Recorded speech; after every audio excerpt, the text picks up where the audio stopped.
sou professor de ciências e hoje estou aqui para falarmos um pouco sobre fósseis, rochas e evolução biológica. Para isso, iremos propor uma sequência didática de atividades de ciências da natureza que contemplem as seguintes habilidades da matriz SAEB. Você sabe o que é o SAEB? Bem, o SAEB é um conjunto de sistemas de avaliação do ensino brasileiro. Foi implementado em 1990 pelo Ministério da Educação, MEC. Ele tem como objetivo promover o ensino de qualidade para todos os alunos da rede pública. Hoje, iremos conversar sobre as seguintes habilidades do SAEB. Compreender a relação entre a formação das rochas e a formação de fósseis, identificar modelos moleculares, iônicos, atômicos, por exemplo, que descrevem a estrutura da matéria. Identificar, reconhecer os principais minerais e rochas que compõem a crosta terrestre. Apresentar ou avaliar argumentos que sustentem as ideias científicas, por exemplo, a evolução, e diferenciá-los daqueles que sustentam as ideias de senso comum, por exemplo, os mitos, as lendas e os dogmas. Foi desenvolvido pelo Programa Aprendizagem na Idade Certa mais PAIC um conjunto de materiais para ajudar a melhorar esses resultados. Esses materiais são compostos por um plano de aula, um caderno de atividades, um card e um vídeo. Você pode ter acesso a esse material e a muitos outros no site www.idadecerta.seduc.ce.gov.br. Já que estamos falando de SAEB, você sabe a data da aplicação dele? Pois anote aí, porque é muito importante você tê-la bem memorizada na cabeça.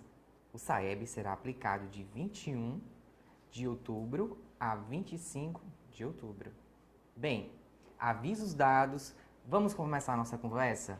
O nosso objetivo é propor uma sequência didática de atividades de ciências da natureza que contemplem as seguintes habilidades da matriz SAEB. O objetivo desse vídeo é reconhecer o que são, como se formam e onde são encontrados os fósseis. Perceber que a existência dos fósseis representa uma das evidências favoráveis para a teoria da evolução biológica. Identificar modelos que descrevem a estrutura de um mineral e reconhecê-lo como unidade componente das rochas.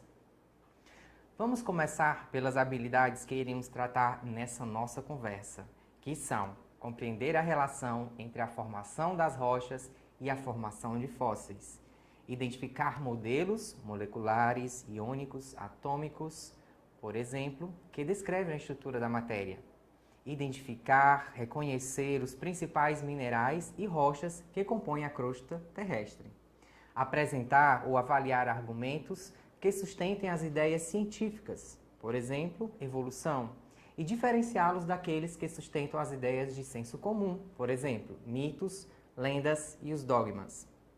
É interessante que você saiba que hoje em dia o ensino de ciências está voltado para a cidadania crítica, reflexiva, com visão social e cooperativa. Significa dizer que você, aluno, começa a ser induzido a participar ativamente do processo de construção da ciência e de seu aprendizado. Ou seja, o processo de investigação do aluno com a ciência deve se dar a partir de situações didáticas planejadas.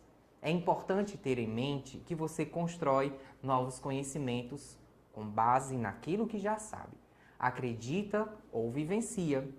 Por isso, você precisa conectar as novas informações aos seus conhecimentos prévios, aqueles que já tem sobre o assunto, a fim de ajustá-las a seu quadro conceitual. Com o objetivo de fazer você adquirir novos conhecimentos a partir de conhecimentos que você já tem ao longo desta aula, sugerimos o preenchimento da planilha SQA. S, o que eu sei sobre o assunto, Q, o que eu quero aprender e A, que eu aprendi. Os detalhes de preenchimento da planilha iremos apresentar durante essa nossa conversa. Ao fim desta nossa conversa, você terá a capacidade de compreender a relação entre a formação das rochas e a formação de fósseis reconhecendo o que são, como se formam e onde são encontrados os fósseis. Vamos começar observando o que você tem de conhecimento desse assunto. O que são os fósseis? Como você acha que eles se formam? Com isso, podemos preencher a primeira e a segunda colunas da planilha. Colunas S, o que eu sei sobre o assunto. Coluna Q, o que eu quero aprender. Bem, os fósseis, do latim fossilis, que significa extraído da terra, são restos ou vestígios de seres vivos antigos que ficaram preservados nas rochas, podendo ser ossos, dentes, fezes e pegadas fossilizadas. Eles se formam a partir de material orgânico. Você sabia que o local onde se forma o fóssil deve ser desprovido de oxigênio? Anaeróbio? Pois é. Isso porque a oxidação contribui muito para a degradação orgânica. O clima deve ser frio, pois a ação dos micro-organismos decompositores diminui muito em temperaturas baixas. E assim, o fóssil se conserva por mais tempo.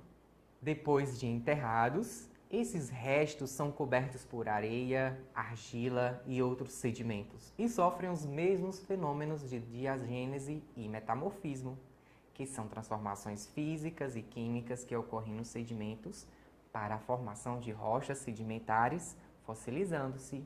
As rochas sedimentares, onde os fósseis se formam, sofrem modificações e alguns estratos são elevados devido à erosão das rochas ou outros fatores. Os fósseis aparecem na superfície depois de alguns milhares ou milhões de anos soterrados, podendo ser descobertos e estudados pelos paleontólogos. Sabe por que é importante a descoberta de um fóssil? Porque eles contêm importantes informações sobre antigos modos de vida dos organismos, podem representar determinados períodos sobre a história da vida na Terra ou indicar as modificações ocorridas em diversos ambientes, como nos continentes e nos oceanos, há milhões de anos. Você sabia que as evidências de vida mais antigas já encontradas na Terra se referem a seres microscópicos e unicelulares, com cerca de 4 bilhões de anos no período conhecido como pré-cambriano? Pois é, os restos dos primeiros animais multicelulares surgiram há aproximadamente 600 milhões de anos, num período conhecido como Ediacaran. As primeiras plantas terrestres apareceram há 470 milhões de anos e os mamíferos há 200 milhões de anos. Os primeiros registros da presença de nossa espécie são datados de 300 mil anos, devido à descoberta de fósseis humanos no Marrocos. Isso é muito interessante, não acha? A gente entende a nossa história através dos fósseis. Com relação às habilidades da matriz Saeb, identificar, reconhecer os principais minerais e rochas que compõem a crosta terrestre e identificar modelos moleculares, iônicos, atômicos, por exemplo, que descrevem a estrutura da matéria, nós podemos verificar a diversidade de rochas no planeta Terra, bem como seus componentes básicos, os minerais, que possuem modelos moleculares bem definidos. O que você sabe sobre os minerais? Vamos à nossa planilha novamente? Coluna S, o que eu sei sobre o assunto? Coluna Q, o que eu quero aprender? Eles são elementos ou compostos químicos, sendo essa composição química definida, cristalizados em estado sólido e formados naturalmente por meio de processos geológicos inorgânicos na Terra ou em corpos extraterrestres. Você sabe dizer algum exemplo de mineral? Bem, são exemplos de minerais o ouro, a calcita e o quartzo, que é o segundo mineral mais abundante da Terra. Você sabia disso? E as rochas, você sabe o que são? Coluna S, o que eu sei sobre o assunto. Coluna Q, o que eu quero aprender. Bem, elas são produtos consolidados, resultantes da união natural de minerais, dependendo do processo de formação, a força de ligação dos grãos constituintes varia, resultando em rochas duras ou brandas. As rochas podem ser classificadas em 3 tipos, de acordo com sua origem. 1. Rochas ígneas, originam-se do magma fundido. 2. Rochas sedimentares, formadas a partir de compactação ou cimentação de materiais originados no intemperismo. Sua diagênese ou litificação ocorre em baixa pressão e em baixas temperaturas, 250 graus Celsius.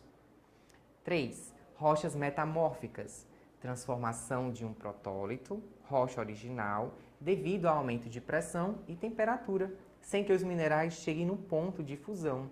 Então, já sabemos que os minerais dão origem às rochas, que por sua vez são classificadas em 3 tipos. Puxa, que legal essas informações, né? E tem mais. Você sabia que a crosta da Terra é constituída por 95% de rochas ígneas e metamórficas e 5% de rochas sedimentares?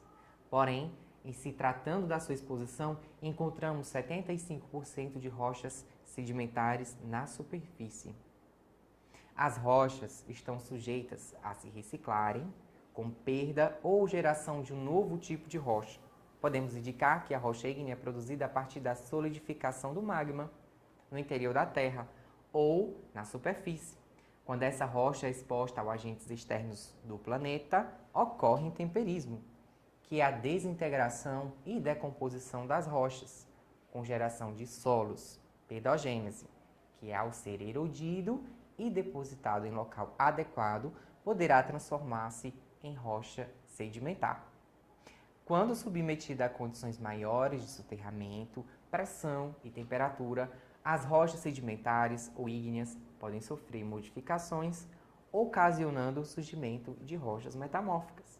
Agora que já foram apresentados os principais conceitos de fósseis, minerais e rochas, é possível utilizar esses conhecimentos para o desenvolvimento da seguinte habilidade: apresentar ou avaliar argumentos que sustentem as ideias científicas, por exemplo, a evolução, e diferenciá-los daqueles que sustentam as ideias de senso comum, por exemplo, os mitos, as lendas e os dogmas.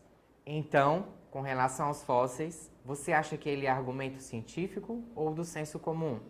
Podemos concluir que os fósseis são considerados evidências da evolução, porque por meio deles é possível observar as características de seres vivos que hoje não mais compõem a fauna e a flora do planeta. Esse é o caso dos dinossauros, que possuem seu registro bem documentado nos fósseis, cujas formações podem ser por ossos, por pegadas, por dentes e até mesmo por fezes. Sendo assim, é possível ver que o planeta em que vivemos hoje é completamente diferente, biologicamente, do planeta de 65 milhões de anos atrás. Com isso, eles comprovam que a vida surgiu e modificou-se através do tempo. Podemos verificar isso a partir de algumas notícias que vou ler para você agora. Notícia 1. A revista Science, desta quinta-feira, 23, descreve o fóssil de uma nova espécie de cobra que tinha 4 patas e viveu no Brasil há mais de 120 milhões de anos. Segundo os estudiosos, a peça é originária da formação Crato, na bacia do Araripe, no Ceará, e se encontra na Alemanha. A descrição foi publicada em artigo assinado por David M. Martil, paleontólogo da Universidade de Portsmouth, no Reino Unido, Helmut Schillinger e Nicholas Longrich. O material apresenta a espécie Tetrapodopis amplectus, uma cobra de 4 patas que teria vivido no território onde atualmente fica o Brasil, quando ainda existia o supercontinente Gondwana, integrante da parte sul da Pangeia. Evolução. A ciência atual não tem dúvida de que lagartos e cobras, em termos de evolução, são espécies muito próximas. O que se tinha comprovado até então é que, com o passar do tempo, os lagartos evoluíram para lagartos com corpo de serpente e patas, e posteriormente para serpentes. Agora, o fóssil traz à luz uma peça desta evolução, as cobras com patas. É o primeiro fóssil de cobra com 4 patas e 5 dedos. Isso muda a história evolutiva das cobras. Conhecia-se apenas 3 estágios e agora eles são 4. Explica Álamo Feitosa, diretor científico do Geoparque Araripe. Notícia 2. Fóssil pré-histórico pode ter inspirado mitos gregos. O osso de uma enorme e extinta criatura da Grécia Antiga finalmente terá um paradeiro na Inglaterra. Conhecido como osso de Nicória O fóssil fazia parte da coxa de um mamífero enorme que viveu no sul da Grécia, provavelmente milhões de anos atrás. O osso foi coletado pelos gregos antigos e pode ter ajudado a inspirar certos monstros da mitologia grega clássica. O mais provável é que os gregos antigos descobriram o osso nos depósitos da bacia Megalópolis, conhecida na antiguidade como Campo de Batalha dos Gigantes.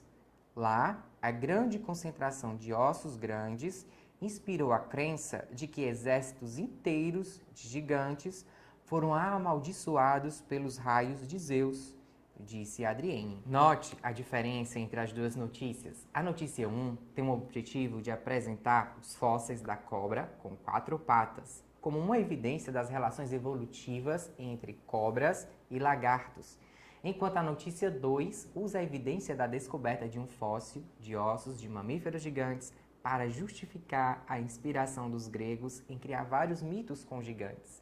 Embora tenham objetivos diferentes, as duas notícias nos comprovam a teoria da evolução, usando como indícios a descoberta de fósseis. Bom, agora que você já possui algumas informações sobre esse conteúdo, chegou a hora de preencher a última coluna da nossa planilha. Coluna A, o que eu aprendi. Para finalizar, vamos resolver algumas questões para melhor fixar o que aprendemos hoje. Vamos lá? Primeira questão. Defina fósseis. Vou lhe dar um tempinho para você responder.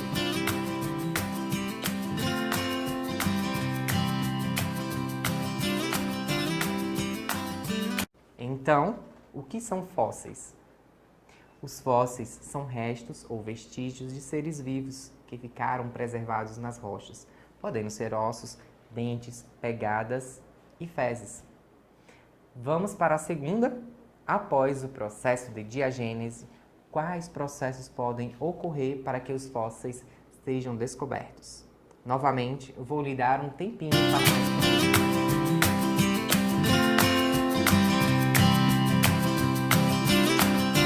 Vamos à resposta. As rochas sedimentares, onde os fósseis se formam, sofrem modificações e alguns estratos são elevados.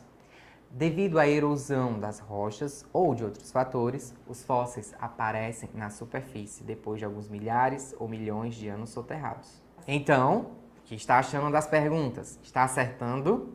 Vamos a mais uma. Sobre as rochas sedimentares, é correto afirmar: são formadas a partir do magma, são formadas em altas pressões e altas temperaturas, podem ser formadas pela compactação e cimentação de sedimentos?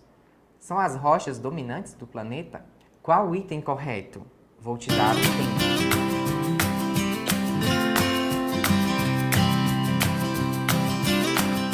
O item correto é o item C. Podem ser formados pela compactação e cimentação de sedimentos. Agora, sobre a fórmula química da calcita, CaCO3, o mineral que compõe a rocha sedimentar conhecida como calcário, é correto afirmar: A. Apresenta um átomo de carbono e 3 átomos de cobalto. B. Apresenta um átomo de cálcio, um átomo de carbono e 3 de oxigênio. C. Apresenta um átomo de carbono, um átomo de cálcio e 3 de oxigênio. D. Apresenta um átomo de cálcio e 3 átomos de carbono e oxigênio. Então, qual a resposta? Vou te dar um tempo.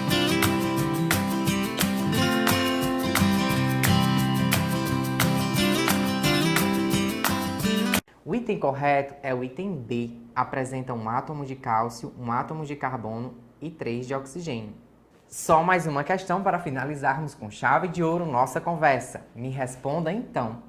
São evidências da teoria da evolução biológica, exceto A. Fósseis, B. Órgãos homólogos, C. Órgãos vestigiais, D. Mitos. Agora, qual a resposta? Vou dar um tempinho.